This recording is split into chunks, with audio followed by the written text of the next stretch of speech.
Hello बच्चों, मैं आज क्लास 12 का हिंदी के पेपर के आंसर्स बताऊंगी। ठीक है, सेट ए के।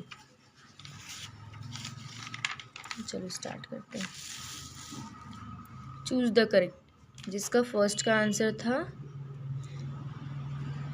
जग जीवन, सेकंड का श्रृंगार, थर्ड का झूसी, फिर कहानी का केंद्र बिंदु कथानक होता है, फिर सिल्वर वेडिंग कहानी का नायक यशोधर बाबू, और दृश्य रेजियो नाटक में होता है दृश्य। ठीक है, फिर रिक्त स्थान, दिशाओं को डैश की तरह बजाते हुए, तो ढोल, दिशाओं को ढोल की तरह बजाते हुए जिन छंदों में वर्णों की गणना की जाती है उसे वार्णिक छंद कहलाता है। ठीक है,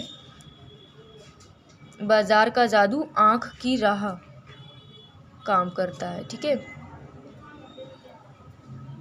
ऐसे शब्द जो क्षेत्र विशेष में बोले जाते हैं क्षेत्रीय शब्द कहलाते हैं।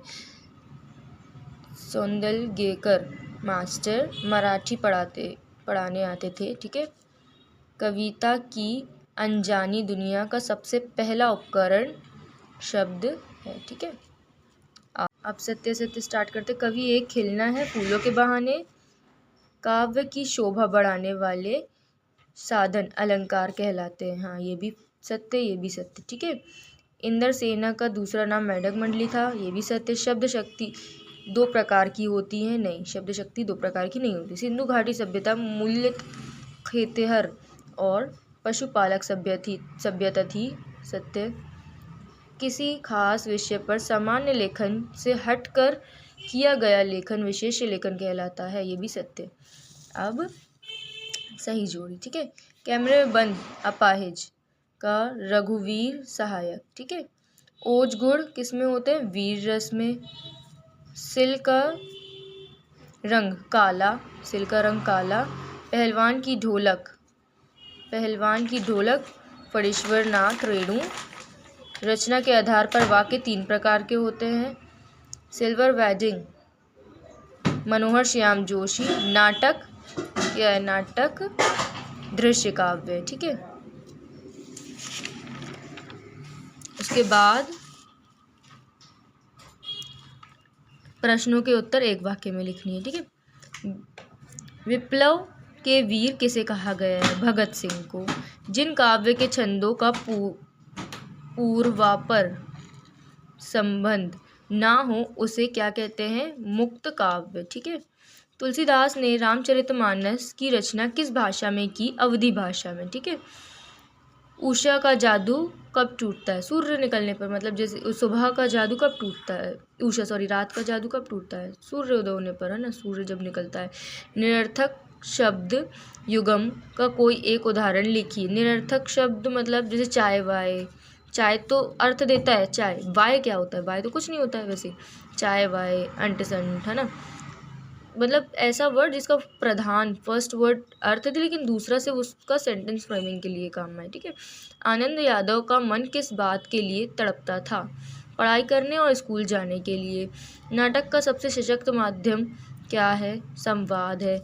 अब इसमें देखो, छायावाद की दो विशेषताएं एवं दो कवियों के नाम लिखिए। प्रयोगवादी की दो विशेषताएं, दो कवियों के नाम लिखिए। जो सब मैंने क्वेश्चंस बताए थे वही यहाँ है। देखिए, ये देखिए, शांत रस की परिभाषा उदाहरण से ये देखिए। 12th के पेपर में यही होता है, ग्रामर बेस्ड क्वेश्चन होते हैं। ग्रामर ही अगर बच्चा कर ले तो 80+ उसके लिए मार्क्स, 80% प्लस, है ना। अगर पेपर 80 मार्क्स का है तो उसके 60+ मार्क्स लेना बहुत ईजी है अगर सिर्फ ग्रामर कर लेता है बच्चा, है ना। संदेह अलंकार और भ्रांतिमान अलंकार में कोई दो अंतर लिखिए। महाकाव्य और खंड काव्य में दो अंतर लिखिए। पानी दे गुड़ धनी दे, अच्छा ये इसका है। ठीक है, आत्मकथा और जीवनी में दो अंतर लिखिए। उपन्यास एवं कहानी में दो अंतर लिखिए। पूरा ग्रामर बेस्ड है, आपको देखिए।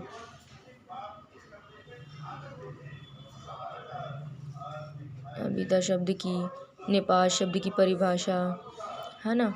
उसके बाद कविता क्या है, लिखिए। उसके बाद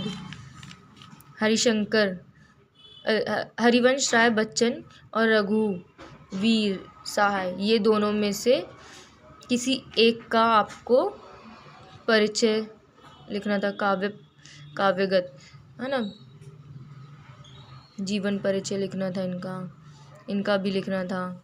महादेवी वर्मा या हजारी प्रसाद द्विवेदी का, है ना। इसके बाद ये इसका देखिए, उपयुक्त गद्यांश का उचित शीर्षक लिखिए। तो शीर्षक क्या होगा इसका? वर्तमान युग की प्रतिस्पर्धारता और गिरते मूल्य, है ना। और ये सेकंड वाले का आंसर ये है, नैतिकता और सामाजिकता। थर्ड में सारांश लिखना है। सारांश में लिखना था कि कैसे महंगाई बढ़ रही है और लोग एक दूसरे के लिए मतलब गिरते जा रहे हैं, है ना, और व्यवहार असंतुष्ट दिखाई देता है ना।